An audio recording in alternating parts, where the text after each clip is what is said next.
खट्टा खाने वाली चुड़ैल। रात को अचानक राधिका मौसी को किचन से कुछ गिरने की आवाज आई। उन्होंने बाहर निकल के देखा तो किचन में उन्हें कोई सफेद साड़ी में दिखा।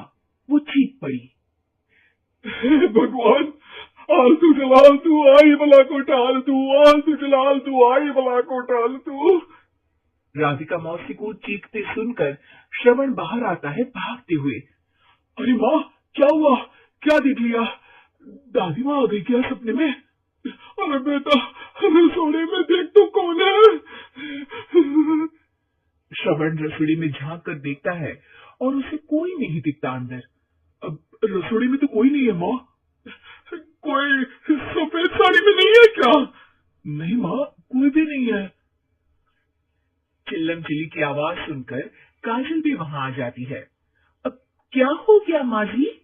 अरे बेटा, रसोड़ी में एक चुड़ैल थी सफेद साड़ी में।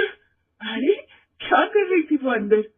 अरे बताया नहीं, कल आएगी ना तो पूछ लूंगी। चुड़ैल जी, आपका क्या प्लान है? माँ जी, रात बहुत हो गई है, आपने कोई बुरा सपना देखा होगा, चलिए सो जाइए। राधिका मौसी सोने तो चली जाती है पर उनको रात भर नींद ही नहीं आती।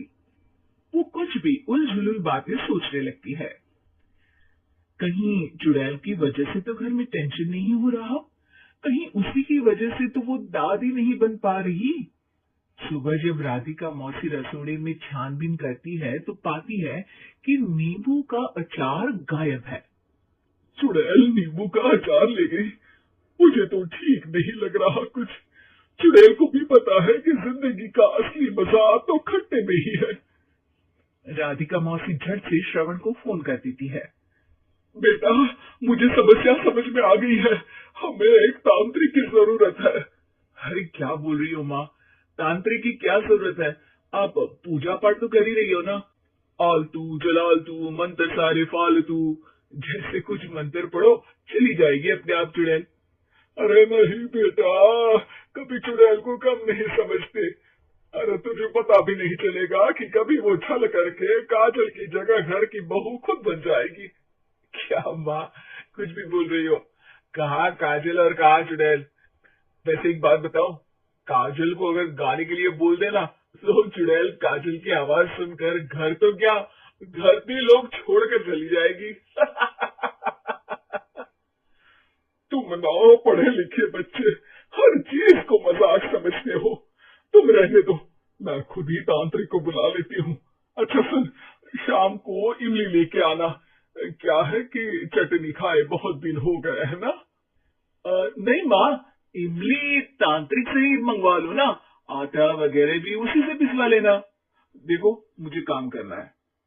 श्रवण रात को कई तरह की सब्जियों के साथ माँ के कहने पे चटनी के लिए इमली भी ले आया था, लेकिन राधिका मौसी के दिमाग में अलग ही फिल्म चल रही थी। उन्हें अब सिर्फ शक ही नहीं यकीन होने लगा था कि शायद चुड़ैल ने श्रवण पर अपना जाल बिछा दिया था, जिस वजह से श्रवण उनकी बात ही नहीं मान रहा था। पर कोई नहीं, आने वाली रात में राधिका मौसी खुद तैयार हो गई चुड़ैल को पकड़ने के लिए। रुद्राक्ष की माला, तुलसी का पत्ता, हनुमान चालीसा सब हाथ के पास ही था, बस चुड़ैल का इंतजार था। और जैसा राधिका मौसी ने सोचा था वैसा ही हुआ। वो चुड़ैल उस रात भी आई, पर वो राधिका मौसी से तेज निकली और राधिका मौसी के उससे पकड़ने के पहले ही वो भाग खड़ी हुई। जरूर बहू पे साया है उस चुड़ैल का, तभी तो श्रवण के कमरे में गई है। और अगली सुबह राधिका मौसी पिछली रात हुए हमले में किन चीजों का नुकसान हुआ उसका हिसाब लगा रही थी। उनके खेमे से एक आम के अचार की शीशी भी गायब हो चुकी थी और वो इमली भी जो कल श्रवण लेकर आया था। राधिका मौसी इस बारे में सोच ही रही थी कि श्रवण जल्दी से रसोड़े में आकर दवाइयों की पोटली ढूंढने लगता है। अरे बेटा, क्या हो गया? अब माँ, वो काजल की तबीयत खराब है, बहुत घबराहट हो रही है उसे। हे भगवान, मैंने पहले ही कहा था कि तांत्रिक को बुला लेते हैं, पर नहीं। अब देखो, उस चुड़ैल ने काजल को अपने वश में करना शुरू भी कर दिया है। हालांकि श्रवण भूतों में विश्वास नहीं करता था, पर अब वो भी डर जाता है और राजी हो जाता है एक तांत्रिक को बुलाने के लिए। कुछ ही घंटों में तांत्रिक आ जाते हैं और राधिका मौसी तांत्रिक जी को सब बता देती है। घोर संकट, घनघोर संकट, चुड़ैल को मारू जोर चाकट, ओम भट स्वाहा खटखा के आहा। अरे ये क्या मंत्र है? मेरे खुद के ओरिजिनल मंत्र है, कल रात को ही लिखे है, अच्छे लगे तो दाद चाहूंगा। एक और मंत्र सुनो, और किया है, आब्राकडाब्रा दिल्ली बम्बई आगरा, चंदा मामा सूरले सुरन मामू जारा। ये मंत्र है? अरे कोई 40 वालीसा पढ़ो ना। वक्त कम है, 40 नहीं पड़ेंगे, 20-25 में काम चलाना पड़ेगा। अलग निरंजन जाके लंदन, मुफ्त का मंजान किस मेरे लंदन। अरे जल्दी करो तांत्रिक जी, जल्दी करो। तांत्रिक अपने उल झलूल मंत्र पढ़ने लगता है। श्रवण को तांत्रिक पे शक होता है। वो अपने एक डॉक्टर दोस्त को कॉल कर देता है ताकि कोई अनहोनी हो तो इमरजेंसी में चीजें मैनेज हो जाए।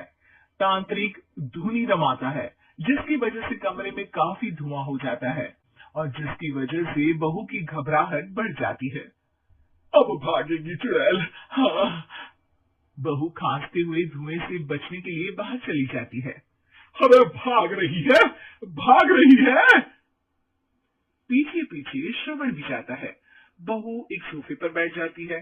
तभी डॉक्टर दोस्त आ जाते हैं और श्रवण को पानी लाने के लिए कहते हैं। थोड़े चेकअप के बाद डॉक्टर कहते हैं, मेरे हिसाब से जाप का काम पूरा हो गया है। क्या मतलब? अरे कुछ भी नहीं माँ, कोई चुड़ैल नहीं है, खुशखबरी है, अब दादी बनने वाली है। मगर वो सब अचार के डब्बे। श्रवण दोनों अचार के डब्बे अपनी माँ को दिखाता है, जो कि उनके बिस्तर के नीचे छुपे हुए थे। आपने सही बोला था माँ, वो चुड़ैल काजल ही थी जो खट्टा खा रही थी। हमें कल ही पता चला, पर हमने आपको ये तांत्रिक वाला काम करने दिया ताकि आपको भरोसा हो जाए कि भूत वगैरह कुछ होता ही नहीं। अच्छा अच्छा, ये तो बड़ी खुशी की बात है, पर बेटा मुझे एक झाड़ू तो ला दे। क्यों माँ? ये तांत्रिक का भूत उतारती हूँ मैं।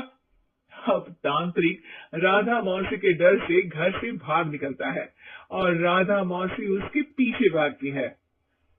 अरे संकट ये घनघोर है, तांत्रिक मुआ चोर है।